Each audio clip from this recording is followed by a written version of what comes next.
Want to know how to clear your cache in Raid Shadow Legends? Well, no worries. In this video, I'm going to show you an easy step-by-step guide on how you can do it.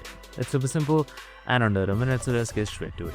So clearing cache can be done for various reasons. One is to eliminate any bugs or any issues that you currently have on your game. So in this video, I'm going to show you how you can clear it easily. So clearing cache does not clear out all the data, so you can be insured of that. You can just simply hold on to the Raid Shadow Legends application and select its app info, and you should be there. And on the bottom right side, you should be seeing clear data right here. Just simply select it. So now once you select clear data, you should be seeing two options. We are going for the second one, that is clear cache. Just simply select that and then select OK.